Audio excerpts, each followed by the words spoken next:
Dear colleagues, good morning. My name's Kate Chappell and I'm Executive Member for the Environment at Manchester City Council, the host council for the UK and Ireland nuclear-free local authorities who are co-hosting this Beyond Nuclear conference.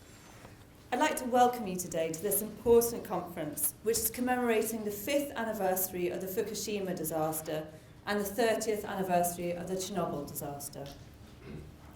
Today's conference is the focal point of 4 events between the 17th of March and the 20th of March that look at the impacts of these 2 nuclear power disasters and considers alternative sources to nuclear power. On Thursday, there was a special packed-out Westminster seminar, and yesterday there was also a packed-out informative seminar for the NFLA councillors and some NGOs in Manchester Town Hall. I'm delighted to see so many people here.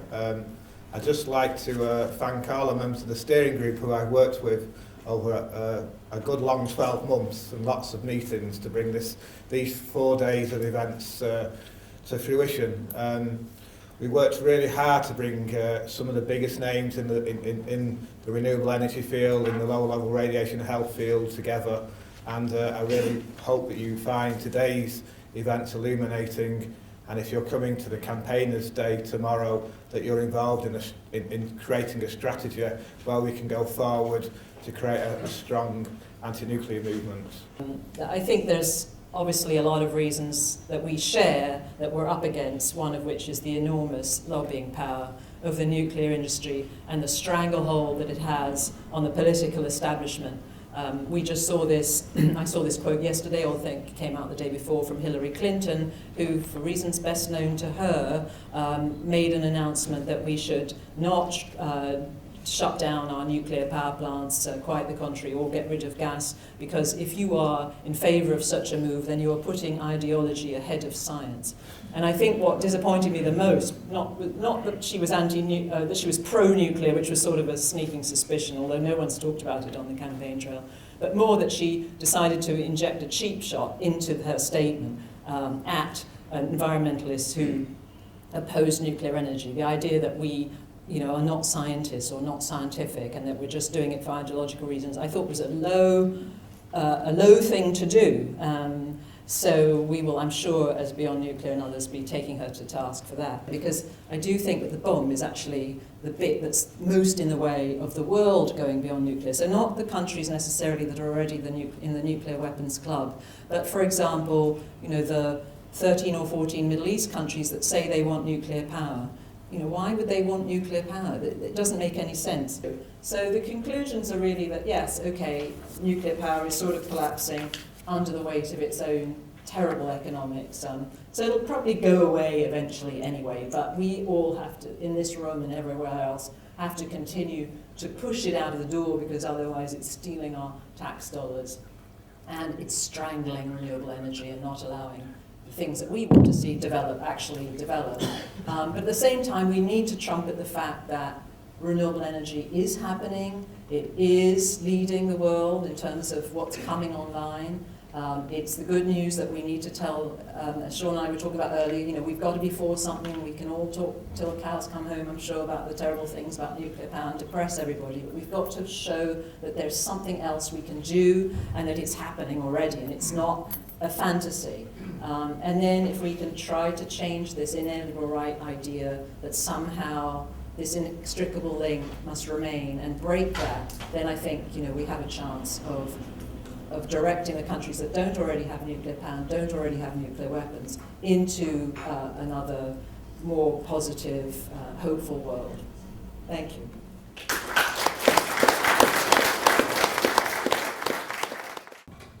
Germany has shut down after the event of Fukushima 8 plants at once, and they had no problem. And now you would ask, why is it this way? Because it is this way because renewable energies are advancing. We're building year by year new capacities in solar, in wind, in biomass. But up to now, we failed to a large extent to shut down the nuclear and the fossil plants in the same way. So we have overcapacities. We see the price for electricity going down because you're adding capacity and you can't shut down some kind of plants. You can't shut down nuclear power plants. They from time to time shut down themselves, and you have to manage, well, a gigawatt going off the grid, and you have to keep the grid alive under such conditions. So we see that nuclear power is a stone in our way to a real sustainable future which is decentralized, and these huge blocks of energy do not fit into this picture anymore. What we see is the struggle of a dying industry for the prolongation of their profits for some years. So the present position at Fukushima is that you've got very high levels of concentrations in the cooling water, about 600 times the Japanese limit. They're having real problems about what to do, how to store all this water. Effectively, the water is contaminated with tritium, concentration of, roughly speaking, 500 kilobecks per liter, which is extremely high concentration with megabecks. We've got 140,000 evacuees still existing. The Japanese government is trying to sort of cajole people back into their own homes. About 12,000 workers were exposed to very high concentrations. It's true that there are altogether about 40,000 workers, because what happens is that they put them in until they get their limit, which is 20 millisieverts, and then out they go again. But the collective dose is still high. We don't know where the melted reactor cores are. When we send in, when TEPCO sends in robots, the electronics are fried within 5-10 minutes or so, so we've got no idea what's happening. And of course we've got the spent fuels in of 3 of the reactors. This is a map compiled by the European Commission in 1996.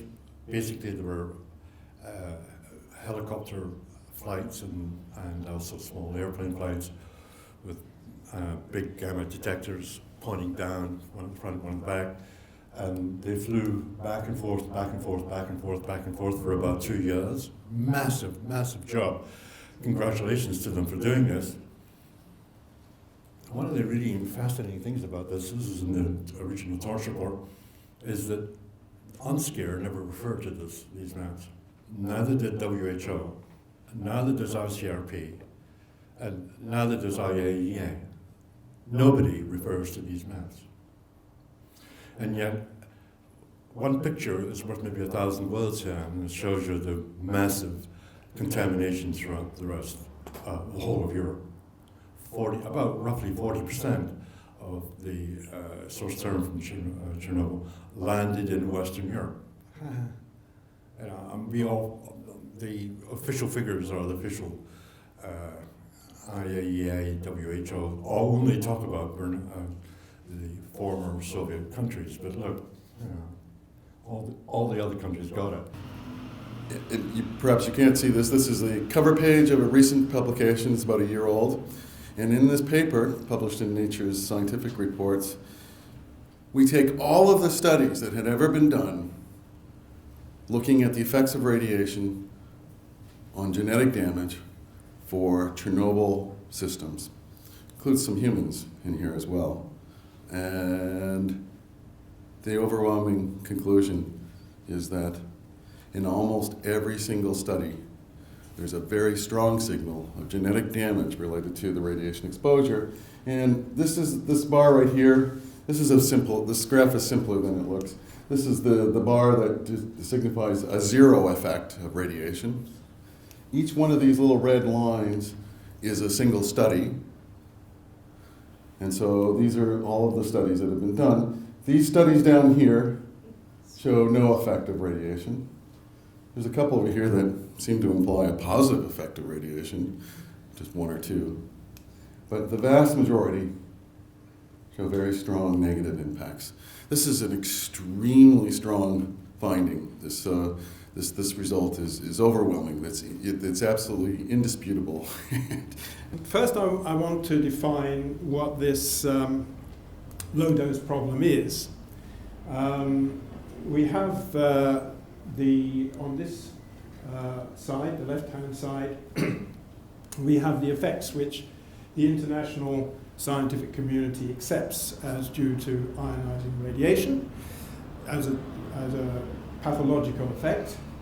And on this other side, we have the psychosocial effect. It's a real effect. I don't want to go into too much detail about it today. But in between, we have these diseases or illnesses reported by local doctors, repeatedly raising our attention to it until relatively recently. There's much less emphasis now. The latest report from the Ukraine says that there really isn't any possibility to do population studies in Ukraine anymore in these areas, but it does show that the death rates, mortality rates in the contaminated areas are higher than for the Ukraine as a whole. So if we return to the low dose problem, that is indicating that, because I'm suggesting to you that cancer is caused by genomic instability, so anything else that's caused by genomic instability will not have a threshold and will be increasing the risk of whatever disease it is, and we've not done the research to find out, but it would be increasing it from 0 dose. So over and above the normal background that that particular person was more or less adapted to. As I say, cancer is not, is due to genomic instability. I'm pretty sure of that. We have the transgenerational problem as well. So this low-dose problem hasn't gone away. And all those organizations, Melody, the research platform in Europe, the IAEA, the WHO, UNSCEAR, particularly the IRSN, the French nuclear protection agency, do they really not understand this? I mean, this is what I can't understand, because they have scientists who can see this as well as I can. This is a really important problem which they must be deliberately avoiding. A new campaign I think we should be looking at to try and get our government to respect what it signed up for in December, because a policy which puts nuclear and natural gas at the forefront of its electricity supply is clearly inconsistent with COP21. And the two things I particularly want to emphasize, that the renewables and its exploitation, now that the subsidies have cut its exploitation locally by people like local authorities, like local community groups, schools and so on, can continue with the task which I'll be talking about of making nuclear redundant and show that nuclear in particular is too expensive cost-wise and politically. Here it is. I've added them all together, and so we can see what the cuts are going to do. And I really like Linda's point this morning, when she had a wonderful turn of phrase when she said one of the problems with nuclear is that it's strangling the renewables. Here is the effect of strangulation. It looks like somebody with a scarf around their neck being tied. This is DEC. This is DEC along here. This is what DEC hopes has now happened to the renewables. Instead of going up here, business as usual, now they hope they've killed it, and they have really hoping they couldn't kill it. If you look at the small print, because from 2020 to 2030, yes, there's a little bit of an expansion suggested there, but it's all offshore wind essentially. So they're reckoning this is a Tory government intervening in the market to kill two exponentially rising industries, the onshore wind and PV. I think it's utterly insane, and it's clearly counter to any conservative philosophy that one would have thought. So it's Stalinist, of course, essentially. I found the talk by Professor Barnum just now very inspiring. So you see that technically you can do it. And I'm a campaigner, I'm not a scientist. I found it very interesting to listen to all the brilliant scientific input we had all this morning. And I think now it's up to us to change politics and to just do it. We can do it. I think Austria can do it. We're not quite there yet, but I think I'm going to tell you a bit about the Austrian situation. The title of the session says, can renewables step up to the mark? I think Professor Barnum has demonstrated they can in Britain as well as in Austria. Also, what can you learn from the Austrian and from the German experience? And I think that's slightly more tricky because every single country has got individual challenges. And I'm going to tell you a bit about the challenges we've been up to.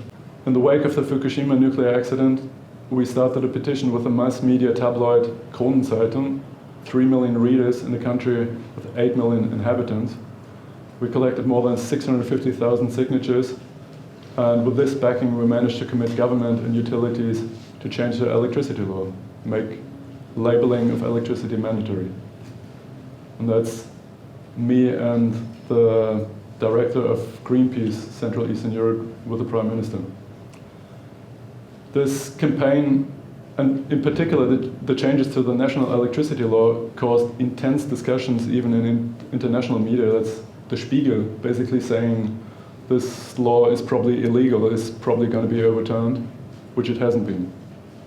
And we see it as a first step to changes in the EU Renewables and Electricity Internal Market Directive for full transparency for electricity customers. I'm very happy that I was invited here, that I can speak to you. IPPNW Germany has adopted in our messages that we are not only against nuclear weapons, but also against or for the phase out of all nuclear energy worldwide right after the Chernobyl accident. Chernobyl accident impressed a lot of people, especially mothers and fathers, as I was at that time. I'm still a mother, but my children were very young at that time. And we had a lot of demonstrations, and we were very much impressed in our IPPNW section too. And since then, we have worked on the phase out. And in the beginning of the 90s, we started also to become interested in questions of energy and energy transition. The German Energiewende started in 2000 with the EEG, the Energieeinspeisungsgesetze feed-in tariff law. And it is an integrated policy framework which combines several objectives. We want climate change policy for climate change. We want a nuclear phase out. We want to improve energy security, and we also will guarantee competitiveness and growth. Because shortly before, the German government had said all the nuclear power plants can go up to 2030, not only 2020, but 2030. And with our protest after the Fukushima catastrophe, the German government was forced to do something, and Angela Merkel was forced to do something. We went on the streets at that time for half a year, every Monday, in 1,000 German cities. Just imagine that we were on the streets and we demonstrated and demonstrated and demonstrated. It was not easy, but we did it. And of all the 17 nuclear power plants, only 8 were shut up. So it was a hard fight, it was not easy. And then our government said, well, we have this wonderful energy feed-in law, but the costs are so high, and the journalist also said, oh, costs are so high, so we have to change the feed-in law, and they made some changes that had as a consequence that investors did not want to invest in photovoltaics so much, and later on not in wind. So we have of these 370,000 jobs, we have lost, I think we have lost 17,000 maybe. I'm not quite sure, but it really went down. So this, if one has the energy transition, people will have to fight and will have to go on the street and will have to do something. It's not a gift.